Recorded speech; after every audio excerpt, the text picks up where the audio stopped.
Hello বন্ধুরা, শুভ সকাল। তো কেমন আছো সবাই? আশা করি ভালো আছো, আর আমিও অনেক অনেক ভালো আছি। তো আমার দীপি ব্লগ চ্যানেলে তোমাদেরকে অনেক অনেক ভালোবাসা রইল। তো বন্ধুরা, প্লিজ স্কিপ না করে পুরোটাই দেখে আসো, আশা করি ভালো লাগবে। তো ছাড়া যেখান থেকে দেখতেছো প্লিজ কমেন্ট করে বলো। তো চলো বেশি বকবক না করে ব্লগটা শুরু করা যাক।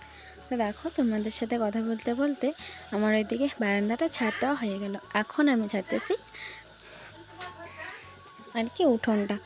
তো উঠোন আজকে জানো তো বন্ধুরা, বৃষ্টি, এই কয়েকদিন থেকে বৃষ্টি পড়তেছে, একটুও ভালো লাগছে না, সব জামা কাপড় ভিজা। তো এই দিকেও বৃষ্টি ছিল আর কি, আলোটা একটু বাড়ার কারণে বৃষ্টিটা আর কি বোঝা যাচ্ছে না, সেই জন্য আর কি। তো দেখো, ওইদিকে উঠোনটা ছাদ দিয়ে আসলাম আর কি বাসন মাছগুলো মাজতে। তো বন্ধুরা, আজকে আর কি অতিথি আসার কথা আর কি, বনুরা, আমার ননদ আর কি। তো জানি না আসবে কি না, যদি আসে তোমাদের সাথে শেয়ার করব। তো বন্ধুরা, দেখতে থাকো ভিডিওটা প্রথম থেকে লাস্ট পর্যন্ত। তো দেখো, বাসনগুলো মেজে নিচ্ছে এদিকে, আর এদিকে দেখো আমাদের মরিচ গাছগুলো না বড় বড় হয়েছে। তো আমার বাসন মাজা হয়ে গেছে, এইদিকে আমি বাসনগুলোকে ধুচ্ছি আর কি, ধুয়ে নিচ্ছি।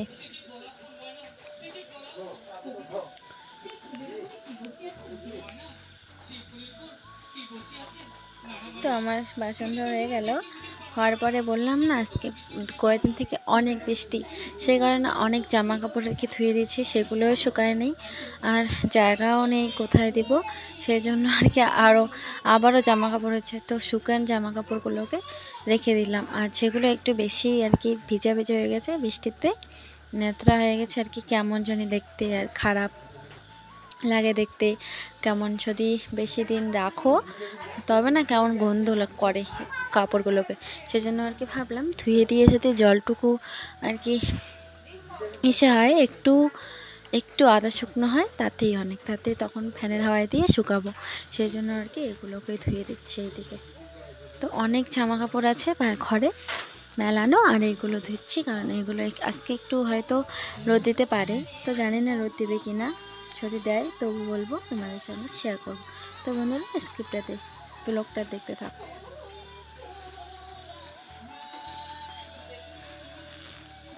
তো দেখো, আমার কাপড় ধোয়া হয়ে গেল, আর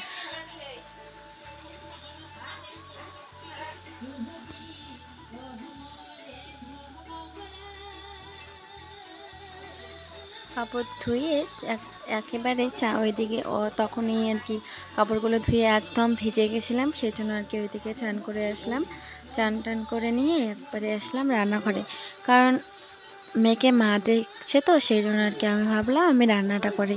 তো সেই জন্য আর কি রান্না, দেখো আমার ভাত হয়ে গেছে, ওইদিকে মাঠটা ছেঁকে নিচ্ছে, আর ওইদিকে আমি ডাল বসাই দিয়েছি আর কি উনুনে। তো ডালও সিদ্ধ হয়ে গেছে, আর ডাল সিদ্ধ দিয়ে আমি ঠাকুরগুলোকে মুছলাম। তো ঠাকুর মোছার পরে এসে দেখি আমার ডাল হয়ে গেছে, তো তোমাদের সাথে সেটা তুলে ধরানো হয়নি আর কি। দেখো, আমার ডালটা হয়ে গেল, তেলানি করে নিয়েছি আগেই, তখন ক্যামেরাটা অন করতেই ভুলে গেছি, সেই জন্য আর কি।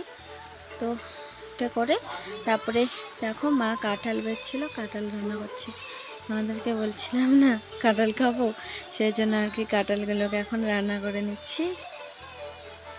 আমার রান্না করা হয়ে গেছে, খাওয়া হয়ে গেছে, তারপরে বিকেলবেলা অনেক ব্যস্ত ছিলাম, সেই জন্য আর কি একবারে আসলাম সন্ধ্যা বাতি দিতে। তো সন্ধ্যাবেলা দেখো আমি বাতি দিচ্ছি,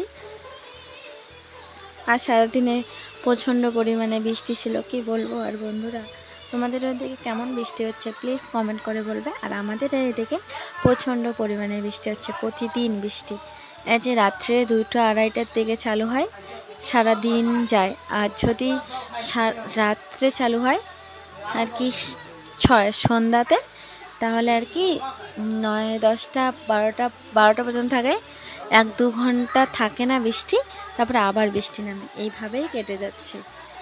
তো অনেক বলছিলাম তোমাদেরকে, নেট প্রবলেম হয়, অনেক সমস্যা হয় তোমাদেরকে ভিডিও দিতে, তো যেটুকু পারি সেটুকু তোমাদের সাথে তুলে ধরার চেষ্টা করি, জানি না কীরকম হয়। তো বন্ধুরা, যদি কখনও কোথাও কোনো ভিডিওর মধ্যে যদি কোনো কিছু ভুল হয় তো প্লিজ বন্ধুরা কমেন্ট করে বলবে, তাহলে আমি একটু ভালো করতে পারবো। দেখো বাইরে দিলাম সন্ধ্যাবাতি, এখন আসলাম ঘরে, ঘরে দিচ্ছি এখন।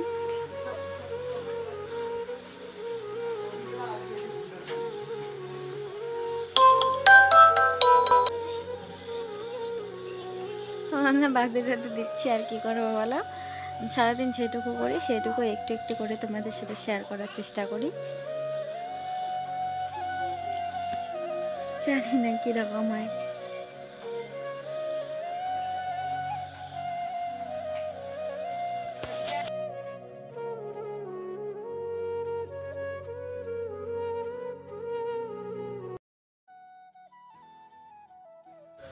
তাও বন্ধুরা, বাতি টাতি দেওয়ার পরে রান্না করলাম, রান্না করে খাওয়ার পরে দেখো প্রচণ্ড পরিমাণে আবার বৃষ্টি শুরু হয়ে গেছে। তো বন্ধুরা খাওয়া দাওয়া করলাম, খাওয়া দাওয়া শেষ। তো বন্ধুরা, ভিডিওটা এই পর্যন্ত, ভালো লাগলে সাবস্ক্রাইব করে পাশে